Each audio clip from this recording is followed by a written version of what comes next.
All right, today it's my top 5 hockey cards. Do you collect hockey cards, Ryan? I do collect. Well, I used to. Yeah. I don't know if I collect hockey cards anymore. But what have you got here? Because these are some pretty. I'll go from 5 to 1. 5 to 1. These are cards that I own, obviously. There are better cards than this. I just don't own them. And I'd say That's great. some of these I got, like this one, this has a Wendell Clark rookie.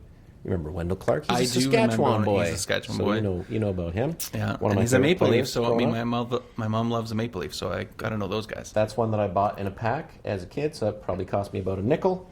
If it was in perfect condition, I could sell it for about $800.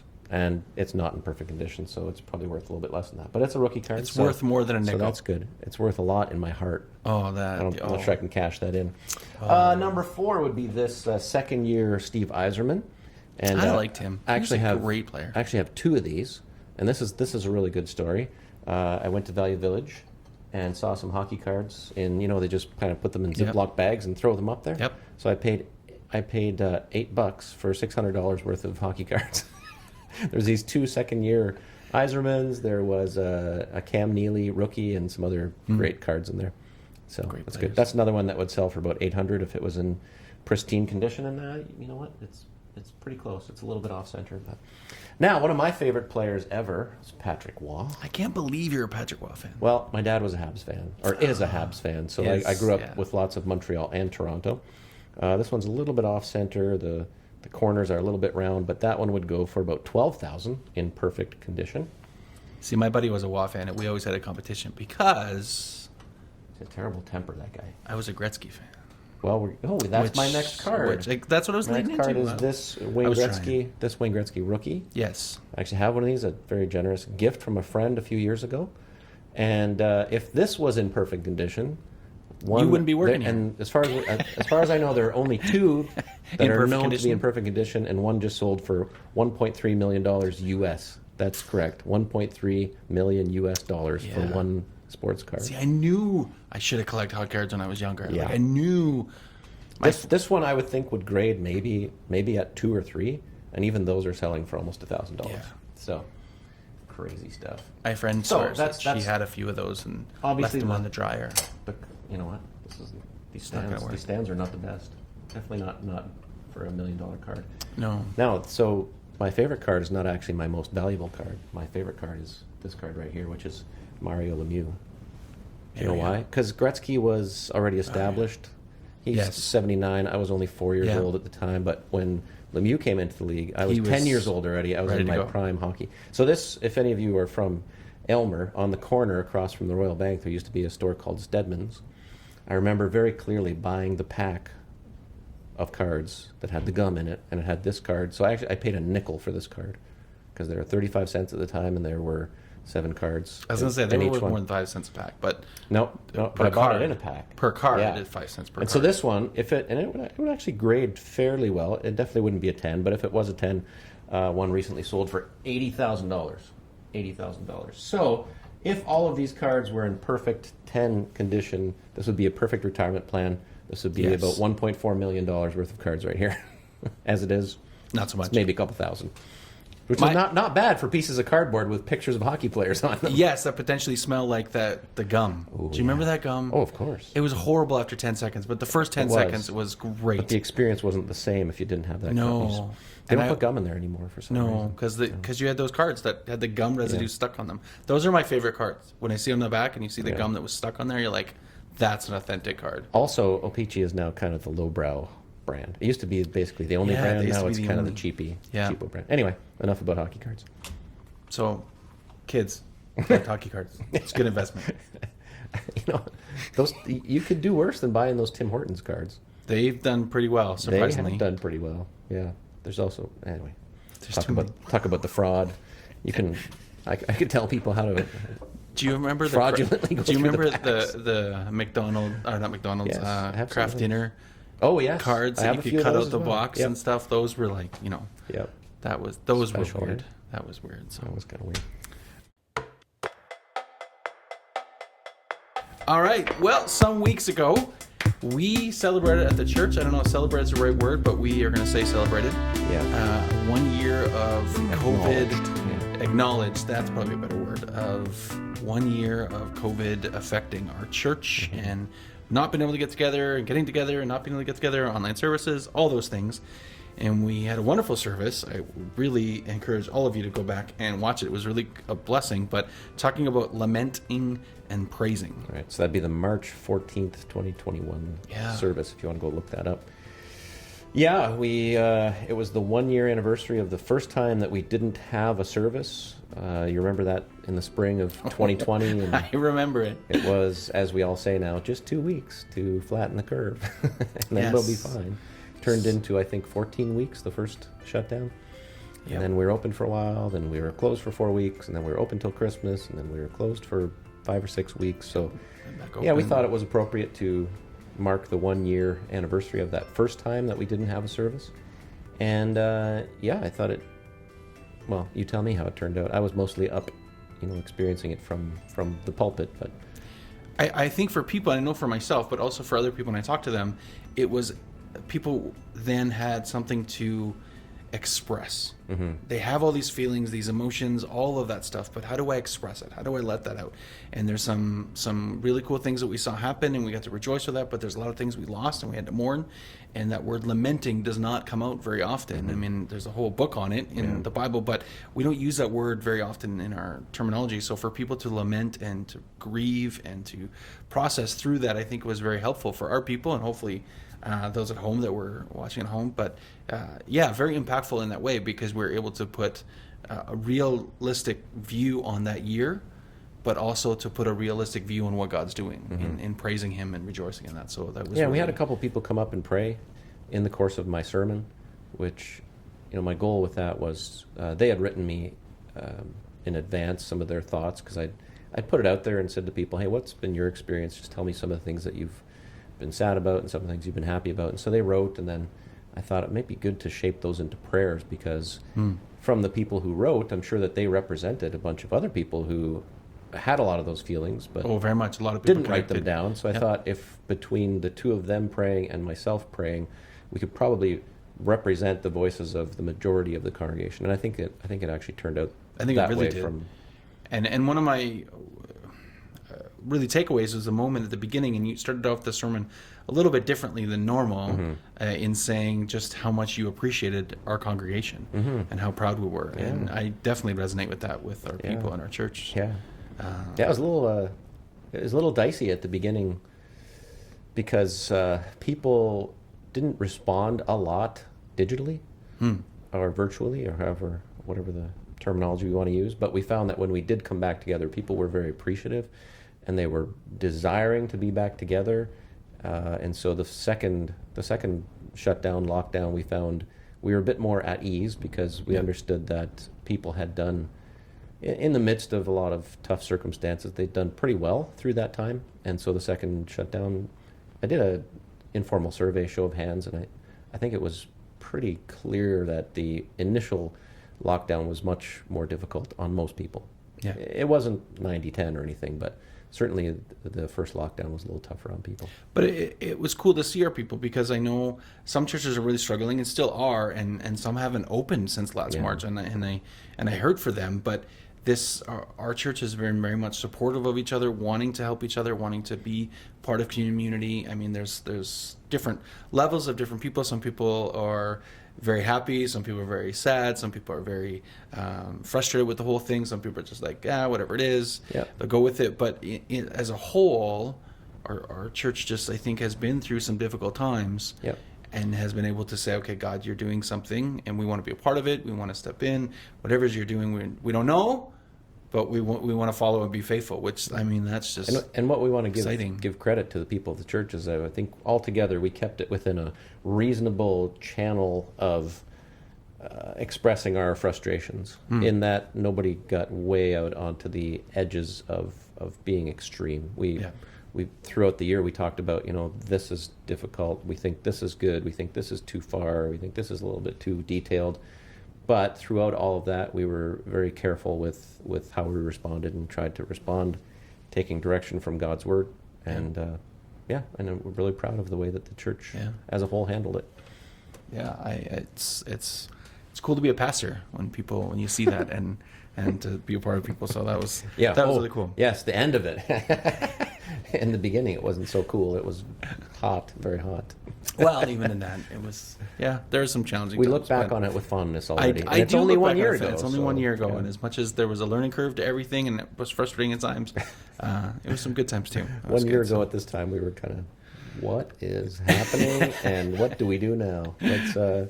Well, our next episode, which will be our last one for a while, will be revisiting some of those. We'll go to our first ever chat with the pastors and our running through the parking lot. Yeah. Anyway, for What next was time. what was the phrase we always said? Two old guys that don't know what they're doing. 12 guys playing with technology, and if it doesn't look good, the problem's on your end, Not ours. Not at all. and it's always something. So look forward to that, because that'll be good. But in this time that we had with the service that we had in this, and looking at lamenting and praising and focusing on the beginning, we looked at lamenting, and one of the things that really just stands out so much to me, and I love that we brought it up, and we can discuss it more, but this idea that God hasn't done anything wrong.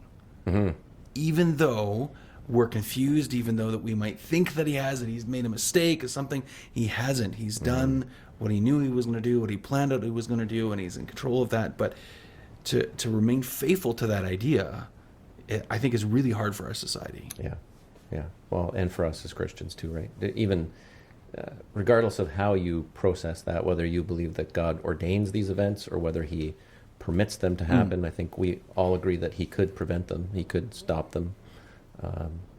And yet it says in his word that he doesn't sin. He does no wrong to anyone. So that means that whatever has happened over this last year, he's had a design for it and a purpose for it. And I'm thankful that just 1 year later, we can already see the good that's come out of it. Because in my experience, in my life, it's often taken a lot longer than that for me to see how difficult circumstances are bringing good into my life. So I'm thankful for that.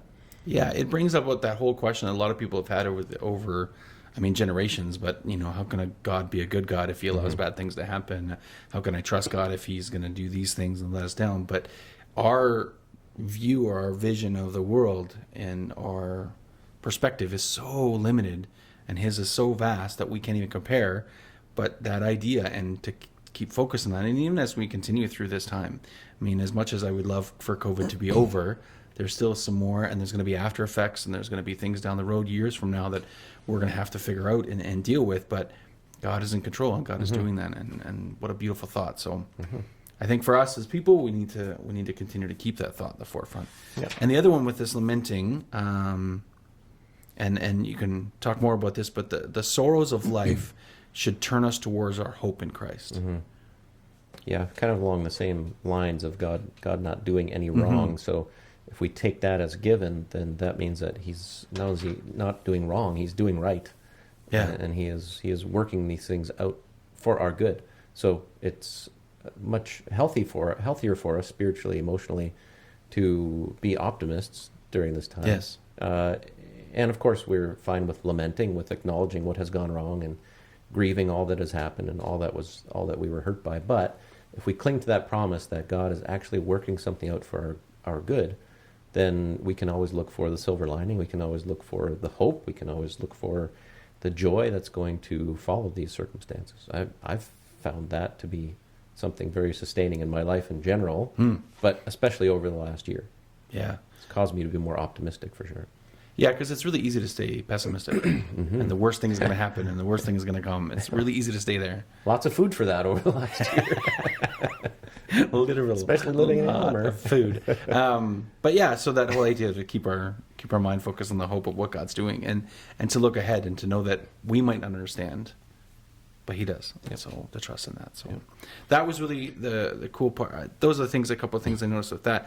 And then Abe came up and did a wonderful prayer, and a prayer of lament, and you could feel his emotion, you could feel his rawness and connection to the idea of lamenting and mourning, and it was really nice to see vulnerability, Yeah. and to be honest with that. And I think for a lot of people that was beneficial, because we want to stay strong, we want to hold strong, and during COVID it's been really hard to stay strong. And it's important too that staying strong is good, but also letting it out and dealing with it, And the temptation sharing to it. say, it hasn't been too bad. Yeah, it's been a bit of a year, but Yeah. but really, it's been hard. It's been a hard year. We have We've to all acknowledge that. had Yes.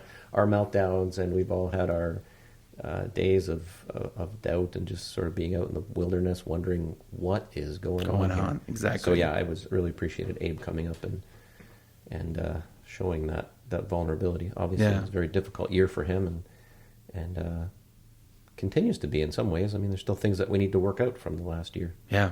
Yeah. But he shared it. He said our focus has been on the sting of death and been focused on that, but and not on our life in Christ. And again, that hope that we have of what's coming. But our focus, sometimes we get distracted, and we get distracted on the negative things, the difficult things, and that's where our focus lies. And if that's the case, then we're not looking at the life that Christ has given to us, and the joy that's there, and the gifts that He's given to us, and the blessings, and they come every day. But if we're not looking for them, and we just focus on the negative and the death and of life, and that sort of it's brings hard, us to so- what we've noticed over this last year is that COVID probably made you more of what you already were. Yeah. So if you were a somewhat angry person before COVID, you probably became a really angry person because Yeah. there was so much cause and outlet for anger. If that's the way that you see the world, then there was lots of reason to be angry. If you were anxious and like there's been a certain amount of fear through all this. So if you were afraid and anxious, then you probably sheltered yourself. You probably drew back and spent a lot of time alone. And if you were afraid and angry, then you probably lashed out. in multiple ways. Yeah. Yeah. Online, in person, just massive opportunities. And both of those are unhealthy in a way. One is, practically unseen. You just withdraw from fellowship and society and family And this year that's was really unhealthy easy as well. It but- was really easy to do that and people not notice. Yeah. Because everybody was kind of supposed to do that, where you're supposed to stay back and withdraw. But and especially in our town, eyes were on the angry people. Yeah. Because the angry people were making a lot of noise and drawing a lot of attention to themselves. So probably every one of those people was already angry in some way before COVID. And then that just really, there may be a few people who got angry during that time. But generally what I've seen in my experience and just observing others is that people who already had certain characteristics became sort of a more extreme version of that. yeah, it definitely helped bring that up. You didn't hide your walls anymore. I think we all just got too tired of hiding behind that, or And I'm sure there's cases of the opposite too. I'm sure there's cases where COVID was the point where God dealt with someone's anger. So you were a very angry person, but somehow through all these circumstances, He actually worked on your sanctification, and you worked on your sanctification to make you less angry. So there were definitely situations like that as well. But generally, people became more of what they already were. yeah, I noticed too those people that were very encouraging and happy and truly joyful, like they were affecting a lot of people, and that was you could see it how people interacted with them, whether it's a Zoom call, whether it was an email or something, that spread to other people, Yeah. and it was nice to see that. And sadly, there were some who would, sort of knock those people and say, "What? Like, how can you be doing that? You're so naive. Don't you see what's going on here? All the conspiracies, all the government cracking down, all the persecution." And those people kind of got a beat down because they weren't cynical enough in some ways, which is sad. yeah. But that leads into the rejoicing side of it, and I think a lot of people that were able to see the benefits of it at the beginning, I think found it easier to deal with. For those of us that maybe I was one of those that took a little bit longer to see some of the benefits and to see that it was a harder journey to get to where it's like, oh, this is beneficial, this is cool, there are definitely some positives in amidst the negative.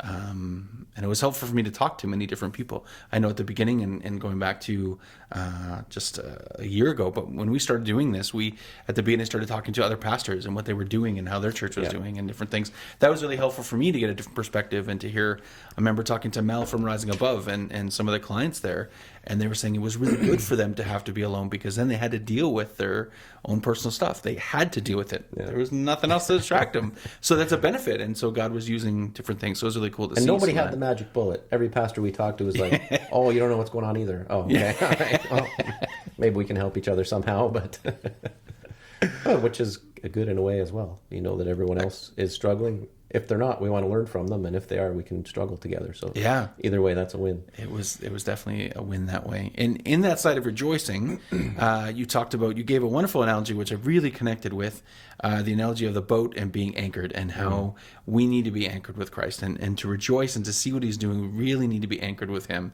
And throughout this time, maybe some of us have let go and been so frustrated or so tired or whatever it is, and kind of let go of what God is wanting for our life, yet he didn't. His anchor always held, and it was always there, it was always solid. But if we're anchored to him, like in a boat, and we're bobbing around, and it really, just really connected with that, and you're not disconnected, but you are moving a little bit, and you're shifting a little bit in life. Yeah. And that is really what happened this year. I think for those that were anchored in, it felt like so many things were moving, and yet Christ was the center. Yeah, and that's kind of a diagnostic test, right? If you, over the last year, you can tell whether or not God was your anchor, because if you got way down the river, or if you just went out with the tide because you weren't anchored, you ended up in a completely different place. But if you had that anchor of God, then you may have moved a little bit. You think on the surface of the water, the boat can still go a certain amount. And so we felt a little bit of that. We were shifting back and forth, but we were anchored. So we still, at the end of it, came out in somehow in the same spot, right? Of course, we've changed during that time. Metaphors have their limits, so it doesn't go exactly right. But that, we're talking about that the anchor, the sure and steadfast anchor of the soul that's mentioned in Hebrews, and so that whole service, just doing the contrast between lament and joy, of feeling all this upheaval and change, but knowing that God is still in control, and that he is our solid foundation. Those two things together, I think, were healthy for us to acknowledge. And to express. I think too often we don't express our emotions. We hold them, we may ponder them. Maybe we don't ponder them, but those of us that ponder them, we leave them in there then. But we need to express them. We need to let them out. So then Sue-Ann came up and prayed as well, and her, like what she had written to me, was more of a proper defiance against what was trying to hinder us, which would have been COVID. So it was like, you know what? No, you're not going to take me down. Yep. And so I had her pray during the joy part of the sermon. And between those two prayers, and I wrote a prayer at the end as well, I think we kind of gave voice to almost everyone and what they were feeling, which was good. And I think that was healthy. So I know at least one other local pastor that did a similar service. And if there's anybody else watching out there, I'd recommend it. It's a little bit past the 1 year anniversary, but it'd still be good if you did this with your church or your family or whoever I think that's a great idea to do it with your family. Yeah. I think that's a great idea, just to sit at home and maybe list off the stuff that you felt you've lost, or that you missed out on. I know for us, there were some birthday parties that weren't the same. Yeah. Like for young kids, that's really hard. Funerals for families. I mean, that I can't imagine that with those. And there's been a fair amount of funerals, unfortunately. I know even babies and weddings and stuff like that didn't, wedding showers or baby showers, all these different things, friends getting together to celebrate momentous moments in their life didn't happen. High school graduation, like there's so many things, college graduations. And we're going to see this last year as a mark on the timeline of our lives. And two things that I want to keep coming back to every year is helping people to remember what was COVID the end of and what was it the beginning of. Yeah. So what was it the end of, in the sense of what did God work on? Things that you needed to face, that you needed to acknowledge, personality traits, habits, things like that. What was it the end of? What came to an end that needed to come to an end for a long time? And then what were the things that started? Maybe it was more regular Bible reading and prayer with your family time. I've heard a lot of people mention those. But if you keep those two things on the front burner of your memory, I think you're going to see just a multitude of blessings that have come out of this last year, because God was at work. We have no doubt about that. Yeah, I think I don't know if he ordained this or planned it this way, but it's been helpful for me to think that way, that God has put this upon us to help us get different perspective, to really change our perspective as a society, as a whole. What are those things that are priorities that we said before were such a priority, and now we can't do them, we can't have them?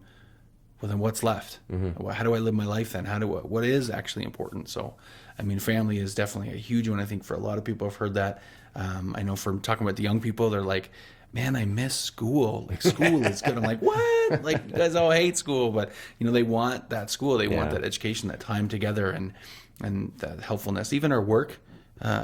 Coming to work every day. I know that people have really missed that. They have to be at home and working, and so there's all these perspectives that hopefully people have been able to find what actually truly is important. So it's helpful. So Yeah. it's been cool to go through that lamenting and rejoicing process. So check us out on Facebook, YouTube, Spotify. What's the other one? Apple MySpace? Podcast, MySpace. Yes, MySpace. That's been flourishing. America Online, No, I don't think we have one. CompuServe. We're Canadian. We're not American. Do you even know what these are? American Online, it's not CompuServe. ICQ. ICQ. I don't know. All right, check us out. See you later.